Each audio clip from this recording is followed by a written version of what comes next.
ओम नमः शिवाय दोस्तों, आप सभी का मेरे चैनल नारायण रत्नावली में स्वागत है। आज के वीडियो में हम चर्चा करेंगे रुद्र संहिता के युद्ध खंड में शंखचूड़ के जन्म और मृत्यु की कथा। दोस्तों, आपको वीडियो अच्छी लगे तो कृपया कर मेरे चैनल को लाइक, शेयर, सब्सक्राइब करें। तो चलिए सुनते हैं। कश्यप की पत्नियों में एक का नाम दनु था। उस दनु के बहुत सारे महाबली पुत्र हुए। उनमें से एक का नाम विप्रचिति था। उसका पुत्र दंभ हुआ, जो बहुत ही धार्मिक और विष्णु भक्त था। जब उसके कोई पुत्र नहीं हुआ, तब उसने पुष्कर जाकर पुत्र प्राप्ति के लिए तपस्या की। उसकी तपस्या से प्रसन्न होकर भगवान विष्णु ने उसे पुत्र होने का वरदान दिया। समय आने पर साध्वी दंभ पत्नी ने एक तेजस्वी बालक को जन्म दिया। उस बालक का नाम शंखचूड़ रखा गया।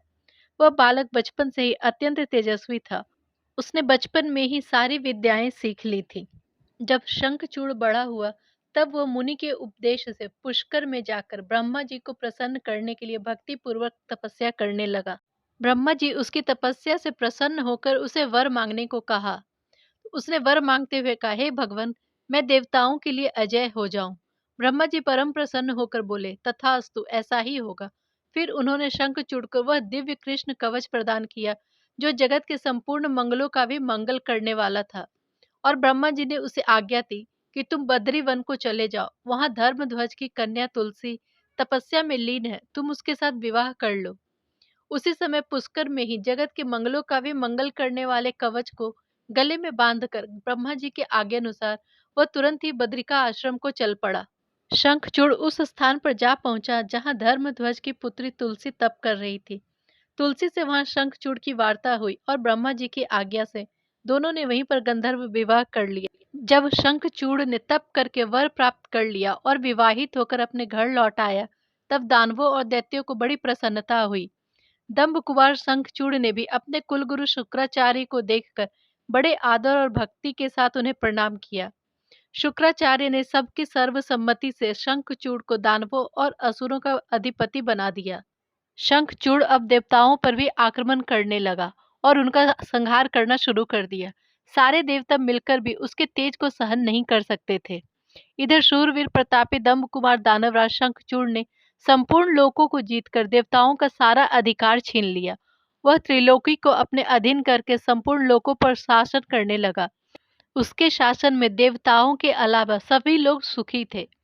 शंखचूड़ गोलोक निवासी श्री कृष्ण का परम मित्र था। वह हमेशा ही श्री कृष्ण की भक्ति में लगा रहता था। पूर्व शापवश उसे दानव की योनि में जन्म लेना पड़ा था, परंतु दानव होने पर भी उसकी बुद्धि दानवों जैसी नहीं थी। शंखचूड़ से भयभीत होकर सारे देवतागण भगवान विष्णु की शरण में गए। भगवान विष्णु ने कहा, मैं शंखचूड़ का सारा वृतांत जानता हूँ। पूर्व जन्म में वह महातेजस्वी गोप था, जो मेरा भक्त था। गोलोक में मेरे ही रूप श्री कृष्ण रहते हैं। श्री कृष्ण ने पहले से ही रुद्र के त्रिशूल से उसकी मृत्यु निर्धारित कर दी है। इस प्रकार वह दानव देह का परित्याग करके पुनः कृष्ण पार्षद हो जाएगा। इसलिए आप लोगों को भयभीत नहीं होना चाहिए। यह कहकर भगवान विष्णु ब्रह्मा जी के साथ शिवलोक को गए और भगवान शंकर की स्तुति करते हुए बोले, हे दीनबंधु, हम दीनों की रक्षा कीजिए। श्री शंकर ने उन सबको आश्वस्त करते हुए कहा, हे देवगण, आप लोग अपने अपने स्थान को लौट जाएं। मैं निश्चय ही शंखचूड़ का वध कर डालूंगा। महेश्वर के इस वचन को सुनकर सारे देवताओं को परम आनंद प्राप्त हुआ। उधर रुद्र महेश्वर ने गंधर्व राज चित्ररथ को दूत बनाकर शंखचूड़ के पास भेजा, परंतु शंखचूड़ ने कहा कि मैं महेश्वर के साथ युद्ध किए बिना ना तो राज्य वापस लूंगा और ना ही अधिकारों को लौटाऊंगा।